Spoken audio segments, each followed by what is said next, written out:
Welcome back, ladies and gentlemen, to the Stock Market Show. This is your host, Shades. Some people have been reaching out to me telling me, hey, can you talk about Tesla stock? I love your analysis. Tell me about Tesla. Okay, here's what I'm seeing on Tesla. We're going to start with the charts and then we'll look at some PRs. But we know the market's been bleeding, right? I'm looking at the weekly chart. Here's what I see. You guys know how much I love the MACD.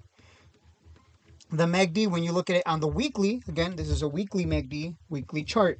The last time we were this close, look, it looks, that white line, if it crosses under that yellow line, usually means we're going to start dumping even more. More than it's already dumping, right? Because the it's just been coming down. The last time this happened was right here. You can see very clearly we came under, but it was a fake out. And instead, you can see the buyer stepped in and we ran from 220 to 488. So it was a fake out the last time this happened. The market has to bounce. We're kind of at a critical point. The market has to start bouncing here or we're just going to keep bleeding. That way we get the fake cross under, I should say, not cross out. Fake cross under again, like we did last time. And that signals the bottom. Because that's kind of what happens, right? If we get a fake crossover, it's probably a top. Same thing, if we get a fake cross under, it's probably a bottom. That's what I'm saying. Like, we might be bottoming out here. And when we go to the daily time frame, you're going to see something very interesting.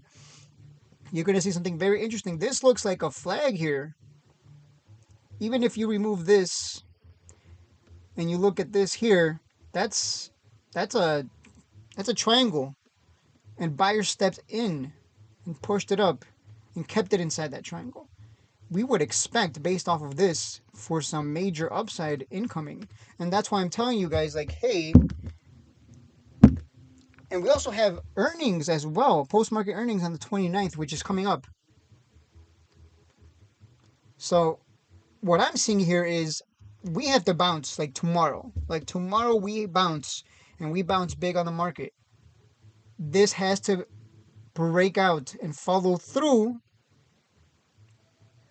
And I wouldn't be surprised if we did, because it likes to move in anticipation of earnings.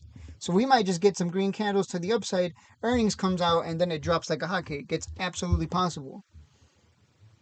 So I would look for upside, honestly.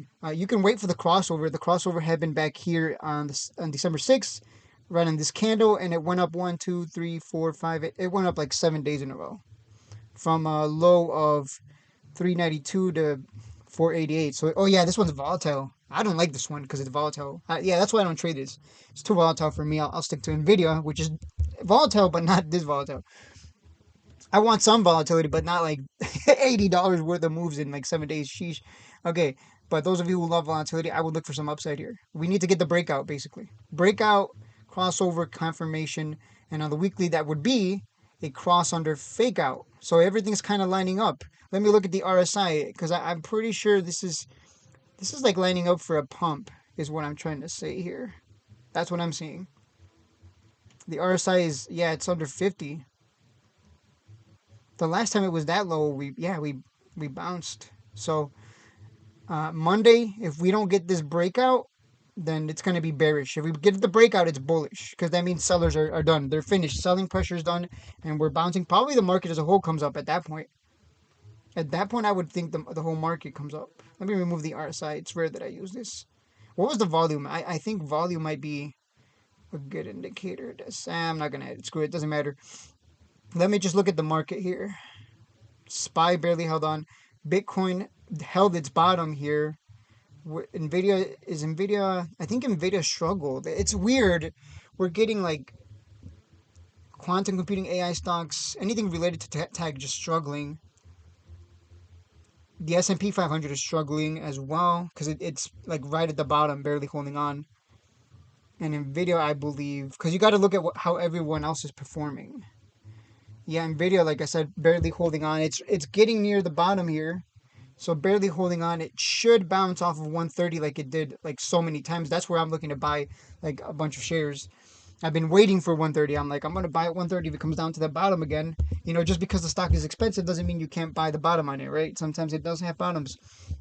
So I think this week, very important, because there's just a lot of big boys A lot of these stocks that are over 500, like the S&P 500, they're like right at the bottom, and they need to hold there and come back up, or everything comes on down, which is going to have an effect on Tesla itself. If everything else is being dragged down, it would be odd for Tesla to show strength because there's just too much selling pressure everywhere else. Um, so I would say Monday critical for Tesla. I would look for the crossover. It was money in the past, clearly, like we trended upward quite a bit because of the volatility. So if this flag or triangle or however you want to see it, if we get this fake cross under on the weekly, I mean, this is all lining up for a bottom, but it has to actually execute. It actually has to follow through, and buyers have to step in and follow through and push it up. So if this breaks out, we're looking good. Look for the breakout on Monday. That is what I would look for if we're just looking at the technicals. Like everything's lining up for a bottom, at least for Tesla. We'll see what happens with everything else. But earnings coming up, I would imagine we move in anticipation of earnings as well. And we did get bit of a PR here. We know Tesla wants to sell humanoid robots, which we'll see. It's going to be interesting to note how tall they are. Are they going to have like humanoid robots that are small, tall, big? Like, I don't need like a 6'9" humanoid robot. You know what I'm saying? Like, maybe a little one, like one that I can actually beat. If I've had to fight back. You know what I'm saying? I wouldn't want like a 6'9" robot. Like that thing's gonna beat me if it's gonna beat me to death with its fist. You know what I'm saying? If it turns against us, it's too big. It needs to be small. C3PO dreams. Tesla aims to sell humanoid robots to consumers in 2026. I doubt that, but sure, why not, right? Plans to begin selling Optimus robots to consumers in 2026 after producing several thousand this year. The humanoid robot has the potential to transform certain types of household assistants and industrial work. Standing at 5'8" tall and weighing about 125 pounds. Yeah, I wouldn't want them to be too big, right? I want to be able to take them on if they turn. You know what I'm saying? Optimus is expected to lift up to 150 pounds and carry 45 pounds while walking at 5 miles per hour. They're designed to navigate uneven terrain and maintain balance.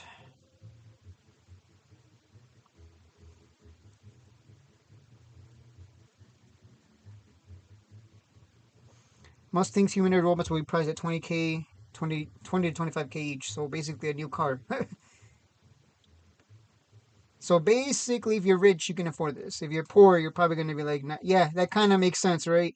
If you're poor, you're not going to be able to afford one of these. If you're poor, you probably don't even need one of these because you're probably more putting your money towards food at that point. You know what I'm saying? Yeah, this is definitely for people who have the yeah. There's people for money for now. Eventually, I hope they get cheaper. That's at least what we would bank on.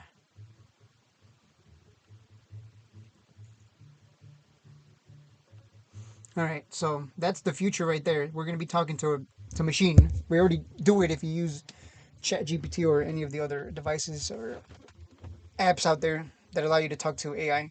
That's the future, and Tesla and a bunch of other stocks are jumping in on that and are producing a product. And those are the ones you want to hold, like SoundHound, robotic stocks. Like there's just going to be so much opportunity in the market, even though it looks ugly right now. There's going to be so much opportunity. I would say breakout. I'll let you know tomorrow. Not tomorrow. Monday after Monday close. Like if this breaks out, this is This is bullish confirmation for upside. If it breaks down and the market continues to bleed, stay the f away because that's not good. That's not good when you get when you're supposed when you see this kind of strength from buyers and then suddenly we just go to 350 and under. That is you do not want to buy. Wait for the bottom. This is just how it is, guys. Right? Things pump and then they dump. The crossover happens, then the cross under happens. Rinse and repeat. So please just exercise patience for Tesla. I don't trade it. It's too volatile for me. Way too volatile. I tried finding an options trading strategy on it on the smaller time frames using the MACD, but it's too volatile that the MACD isn't very effective. Like you just kind of have to. You can't force a stock to move the way you want it to just because you slap a MACD on it. Sometimes you just got to walk away from it and be like, wow, the MACD does not work on this. So I'm just going to stay away from it. But I love Tesla. I just don't talk about it often because I'm like, eh. Like I don't trade it. It doesn't work with my strategies. Uh, when it makes a big move, it makes a big move. So I don't. Where's the bottom on this? Like I can't see a bottom.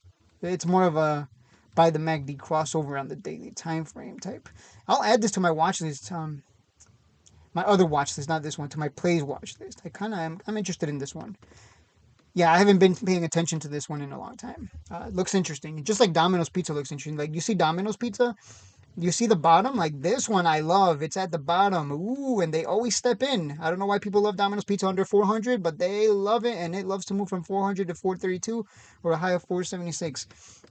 So that's why I'm showing you this. There's just so many stocks right now at the bottom. The question is it going to hold across the markets, or the market's going to just tank? And we have not seen buyers step in yet. So that's why I'm saying, like, please exercise caution.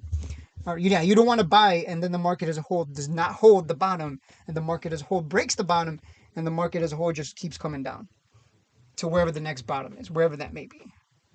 Might be stock specific, but you get what I'm saying. Like, be very cautious on Monday. Monday's gonna tell the story. See you guys in the next one.